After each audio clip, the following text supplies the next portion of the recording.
আসসালামু আলাইকুম। সংবাদে আপনাদের সবাইকে স্বাগত জানাচ্ছি। আমি ফিরোজ তোহা। শুরুতেই আরবে কেবলস সংবাদ শিরোনাম। বাংলাদেশের সর্বশেষ গুরুত্বপূর্ণ আপডেট সংবাদে আপনাকে স্বাগত। শুরুতেই সংবাদ শিরোনাম, পরে বিস্তারিত। শুরুতেই জানাবো, পায়ে পড়ে ঝগড়া করলে বাংলাদেশের মানুষ ভারতমুখী হবে না। নৌপরিবহন মন্ত্রণালয়ের উপদেষ্টা ব্রিগেডিয়ার জেনারেল অবসরপ্রাপ্ত এম সাখাওয়াত হোসেন বলেছেন, ভারত বন্ধুসুলভ আচরণ খারাপ করছে। পায়ের উপর পড়ে ঝগড়া করলে বাংলাদেশের মানুষ ভারতমুখী হবে না।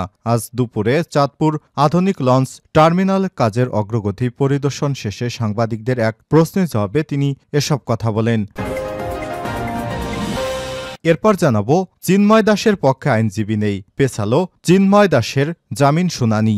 বাংলাদেশ সনাতন জাগরণ মঞ্চের মুখপাত্র ও চট্টগ্রামের পুণ্ডরিকধামের অধ্যক্ষ চিন্ময় কৃষ্ণ দাস ব্রহ্মচারী জামিন শুনানি পিছিয়ে আগামী 2 জানুয়ারি তারিখ ধার্য করা হয়েছে। মঙ্গলবার 3 ডিসেম্বর চট্টগ্রাম মহানগর দায়রা জজ মোহাম্মদ সাইফুল ইসলামের আদালত তার পক্ষে কোনো আইনজীবী শুনানি করেনি। পাশাপাশি রাষ্ট্রপক্ষ এবং মামলাটি শুনানি না করে সময়ের আবেদন করে সব মিলিয়ে আদালত পরবর্তী জামিন শুনানির জন্য নতুন তারিখ ধার্য করেন। জানাবো, মন্দিরে হামলা এবং ভাঙচুরের ভিডিওটি ভারতের পশ্চিমবঙ্গের, বাংলাদেশের নয়। Rumour scanner. বাংলাদেশের হিন্দুদের মন্দিরে হামলা ও প্রতিমা ভাঙচুর করা হয়েছে এমন দাবি জানিয়ে একটি ভিডিও ফুটেজ নিজেদের এক্স অ্যাকাউন্টে প্রচার করছে ভারতীয় একটি সংবাদ মাধ্যম আরটি ইন্ডিয়া। তবে তথ্যটি সঠিক নয় বলে জানিয়েছে ফ্যাক্ট চেক বা তথ্য যাচাই সংস্থা রিউমার স্ক্যানার। সেখানে যে ভিডিওটি দেখানো হয়েছে সেটি ভারতের পশ্চিমবঙ্গের একটি ঘটনা। জানাবো, বিজেপির প্রত্যক্ষ মদদে বাংলাদেশে অস্থিরতা তৈরির চেষ্টা চলছে, অভিযোগ করলেন রিজভী।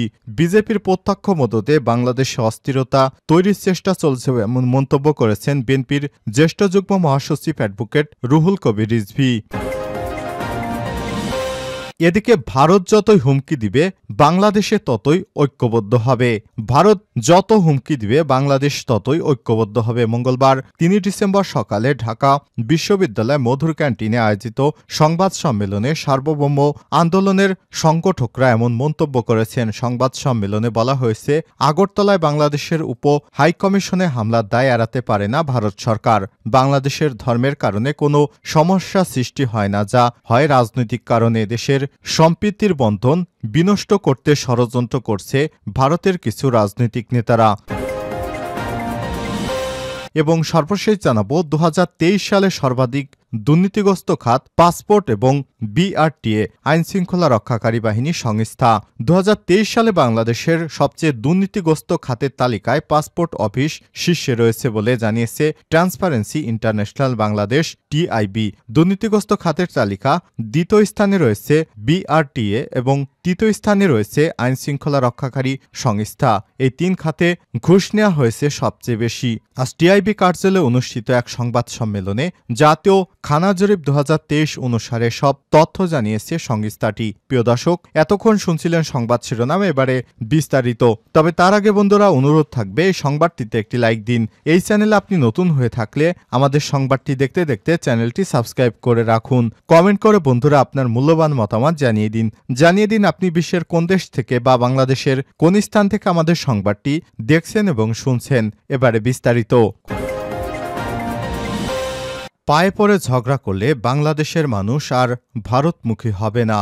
নৌপরিবহন মন্ত্রণালয়ের উপদেষ্টা ব্রিগেডিয়ার জেনারেল অবসরপ্রাপ্ত এম সাখাওয়াত হোসেন বলেছেন, ভারত বন্ধুত্বসুলভ আচরণ খারাপ করছে। পায়ে পড়ে ঝগড়া করলে বাংলাদেশের মানুষ আর ভারতমুখী হবে না। মঙ্গলবার 3 ডিসেম্বর দুপুরে চাঁদপুর আধুনিক লঞ্চ টার্মিনাল কাজের অগ্রগতি পরিদর্শন শেষে সাংবাদিকদের এক প্রশ্নের জবাবে তিনি এসব কথা বলেন। উপদেষ্টা আরও বলেন, ভারত যা করছে কোনো কারণে সেই এসব করার কোনো কারণ নেই। আমাদের দেশে অন্য ধর্মাবলম্বী যারা আছেন তারা আমাদের নাগরিক, আমরা তাদের ভালো মন্দ দেখছি। ভারতের গণমাধ্যম যা করছে, যা বলছে, দয়া করে এসব প্রচার করবেন না। আমরা 2 দেশ বন্ধুত্ব নিয়ে থাকতে চাই। তিনি আধুনিক লঞ্চ টার্মিনাল কাজের অগ্রগতি প্রসঙ্গে বলেন, আগে যা অনিয়ম চুরি হয়েছে সেগুলো এখন আর জাল দিয়েও ধরে আনা যাবে না। এখন যাতে চুরি না হয় সেটাই আমাদের দেখার বিষয়, যার কারণে আমি নিজেই কাজের অগ্রগতি দেখার জন্য এসেছি। এছাড়াও পদ্মা নদীতে যাতে অবৈধভাবে বালু উত্তোলন করতে না পারে তার হুঁশিয়ারি দেন উপদেষ্টা। এ সময় উপস্থিত ছিলেন জেলা প্রশাসক মোহাম্মদ মোহসিন উদ্দিন, পুলিশ সুপার মোহাম্মদ আব্দুর রকিব, চাঁদপুর অঞ্চলের নৌপুলিশ সুপার সৈয়দ মুশফিকুর রহমান, চাঁদপুর প্রেস ক্লাবের সভাপতি সাদাত হোসেন শান্ত প্রমুখ। পক্ষে আইনজীবী নেই, পেশালো চিন্ময় দাসের জামিন শুনানি। বাংলাদেশ সনাতনী জাগরণের মুখপাত্র চিন্ময় দাসের জামিন শুনানি পিছে আগামী 2 জানুয়ারি তারিখ ধার্য করা হয়েছে। মঙ্গলবার 3 ডিসেম্বর চট্টগ্রাম মহানগর দায়রা জজ মোহাম্মদ সাইফুল ইসলামের আদালতে তার পক্ষে কোনো আইনজীবী শুনানি করেননি। পাশাপাশি রাষ্ট্রপক্ষ মামলাটি শুনানি না করে সময়ের আবেদন করেন। সব মিলিয়ে আদালত পরবর্তী জামিন শুনানির জন্য নতুন তারিখ ধার্য করেছে।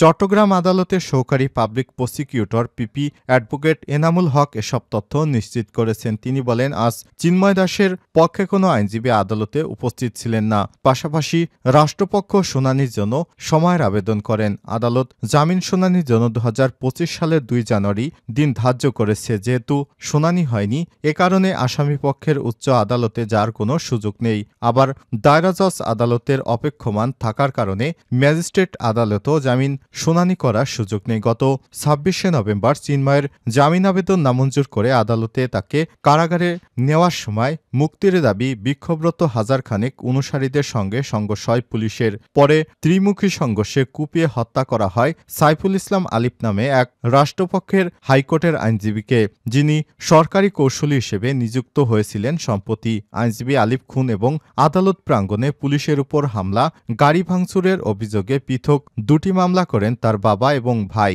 বাবার করা হত্যা মামলায় 31 জনকে আসামি করা হলেও ভাইয়ের করা মামলায় এজাহার নামেও আসামি করা হয় 116 জনকে। সেই মামলায় চিন্ময় কৃষ্ণের আইনজীবী সুভাষিস শর্মা 33 নম্বর আসামি। এছাড়াও তার অনুসারী আরও 50 জনের অধিক আইনজীবীকে আসামি করা হয়েছে।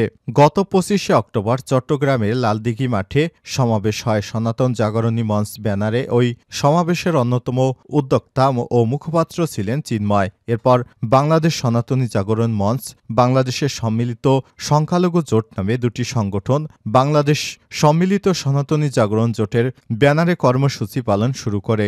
নতুন এই জোটের মুখপাত্র করা হয় চিন্ময়কে। 25শে অক্টোবরে এই সমাবেশের দিন চট্টগ্রাম নগরের নিউ মার্কেট মোড়ে বাংলাদেশের জাতীয় পতাকার উপর ইসকনের গেরুয়া রঙের আরেকটি পতাকা উড়ানোর অভিযোগে রাষ্ট্রদ্রোহের অভিযোগ এনে 30শে অক্টোবর কোতোয়ালি থানায় একটি মামলা দায়ের করা হয়। সেই মামলায় চিন্ময় সহ কয়েকজনের বিরুদ্ধে দণ্ডবিধি 120/খ, 124/ক, 153/ক, 109 ও 34 ধারায় অভিযোগ আনা হয়। মামলায় চিন্ময়ের পাশাপাশি চট্টগ্রামে হিন্দু জাগরণ মঞ্চের সমন্বয়ক অজয় দত্ত সহ 19 জনকে আসামি করা হয়। গত 25শে নভেম্বর চট্টগ্রামে ফেরার পথে শাহজালাল বিমানবন্দর থেকে তাকে তুলে নিয়ে যায় গোয়েন্দা পুলিশ ডিবি। পরদিন তাকে চট্টগ্রাম মেট্রোপলিটন পুলিশ সিএমপির কাছে হস্তান্তর করা হয়। ওই রাষ্ট্রদ্রোহ মামলায় তাকে গ্রেপ্তার দেখে আদালতে তোলা হয়। মন্দিরে হামলা ও ভাঙচুরের ভিডিওটি ভারতের পশ্চিমবঙ্গের বাংলাদেশের নয়, রিউমার স্ক্যানার। বাংলাদেশে হিন্দুদের মন্দিরে হামলা ও প্রতিমা ভাঙচুর করা হয়েছে এমন দাবি জানিয়ে একটি ভিডিও ফুটেজ নিজেদের এক্স অ্যাকাউন্টে প্রচার করেছে ভারতীয় একটি গণমাধ্যম RT ইন্ডিয়া। তবে সত্যটি এটি নয়, এটি জানিয়েছে ফ্যাক্ট চেক বা তথ্য যাচাই সংস্থা রিউমার স্ক্যানার। তাদের টিম অনুসন্ধানে জানতে পারে প্রচারিত ভিডিওটি বাংলাদেশের মুসলিম কর্তৃক হিন্দুদের মন্দিরে হামলা করে প্রতিমা ভাঙচুরের নয়, এমনকি ভিডিওটি বাংলাদেশেরও নয়। ভারতের পূর্ব বর্ধমান জেলার খণ্ডঘোষ সুলতানপুর গ্রামের প্রতিমা বিসর্জনের দৃশ্য এটি। রিউমার স্ক্যানার অনুসন্ধানে জানা যায়, রোগব সাথী নামক একটি ভারতীয় ফেসবুক অ্যাকাউন্ট থেকে গত 30শে নভেম্বর প্রচারিত একটি পোস্ট খুঁজে পাওয়া যায়। উক্ত পোস্টে থাকা ভিডিওর দৃশ্যের সাথে আলোচিত ভিডিওর মিল রয়েছে। উক্ত পোস্টে হ্যাশট্যাগ হিসেবে সুলতানপুর কালীমাতা নিরঞ্জন উল্লেখ করা হয়। এর সূত্রে অনুসন্ধানে ডে রাঘু নামের একটি ইনস্টাগ্রাম অ্যাকাউন্ট থেকে গত 30 নভেম্বর প্রচারিত আরেকটি ভিডিও পোস্ট খুঁজে পাওয়া যায়। উক্ত পোস্টে বলা হয়েছে, সুলতানপুর 12 বছরে অন্তত কালীমাতা নিরঞ্জনের দৃশ্য এটি। পরবর্তী অনুসন্ধানে সুলতানপুর কিরণময়ী পাঠাগার নামে একটি ভারতীয় পেজে খুঁজে পাওয়া যায় ভিডিওটি। উক্ত পেজ পর্যবেক্ষণ করে জানা যায় 25 নভেম্বর 12 বছরের অন্তর ঐতিহ্যের কালীমাতা নিরঞ্জন 2024 আয়োজন করে ভারতের পূর্ব বর্ধমান জেলা খণ্ডঘোষ সুলতানপুরের কিরণময়ী পাঠাগার ও সুলতানপুর গ্রামবাসীবৃন্দ। এছাড়াও পল্লী দামোদর নামক একটি ভারতীয় স্থানীয় গণমাধ্যমের পেজে প্রকাশিত একটি ভিডিও প্রতিবেদন থেকে জানা যায়, খণ্ডঘোষ সুলতানপুরের মণ্ডলবাড়ি দীর্ঘ 12 বছর পর অনুষ্ঠিত হয় কালীমাতা নিরঞ্জন। আর এই ভিডিওটিতে বাংলাদেশের সংখ্যালঘুদের উপর হামলার যে অপপ্রচার চালানো হয়েছে সেটি সম্পূর্ণ মিথ্যা এবং গুজব। বিজেপির প্রত্যক্ষ মদতে বাংলাদেশে অস্থিরতা সৃষ্টির চেষ্টা চলছে। রিজভী বিজেপির প্রত্যক্ষ মদতে বাংলাদেশে অস্থিরতার চেষ্টা চলছে এমন মন্তব্য করেছেন বিএনপির জ্যেষ্ঠ যুগ্ম মহাসচিব অ্যাডভোকেট রুহুল কবির রিজভী। তিনি বলেছেন, দেশের স্বাধীনতা সার্বভৌমত্ব রক্ষায় জনগণ রুখে দাঁড়াবে। বাংলাদেশ কখনোই দিল্লির দাসত্ব মেনে নেয়নি, তাদের দাসত্ব করতে বাংলাদেশ স্বাধীন হয়নি। আজ 3 ডিসেম্বর সকালে রাজধানী নয়াপল্টনে বিএনপির কেন্দ্রীয় কার্যালয়ে এক সংবাদ সম্মেলনে সব কথা বলেন তিনি। ভারতের প্রধানমন্ত্রী নরেন্দ্র মোদী এবং পশ্চিমবঙ্গের মুখ্যমন্ত্রী মমতা বন্দ্যোপাধ্যায়কে নিজেদের দেশের দিকে নজর দেওয়ার আহ্বান জানিয়ে রিজভী বলেন, সাম্প্রতিক বিষয়ে নিজেরা সচেতন হন। তিনি বলেন, সাম্প্রতিক ঘটনা বাংলাদেশকে অস্থিতিশীল করতে আন্তর্জাতিক মাস্টার প্ল্যান। রিজভী বলেন, ভারতীয় রাষ্ট্রীয় পৃষ্ঠপোষকতায় বাংলাদেশের বিরুদ্ধে অপপ্রচার চলছে। জনগণ কি চায় তা গুরুত্ব না দিয়ে আগ্রাসনের পথে হাঁটতে চায় ভারত। ভারতে শান্তিরক্ষী বাহিনী মোতায়েনের উদ্যোগ নিতে অন্তর্বর্তীকালীন সরকারের প্রতি আহ্বান জানিয়ে রিজভী বলেন, বাংলাদেশে নয় বরং ভারতে শান্তিরক্ষী মোতায়েন করা দরকার। বাংলাদেশের হাইকমিশনের নিরাপত্তা দিতে ভারত ব্যর্থ হয়েছে।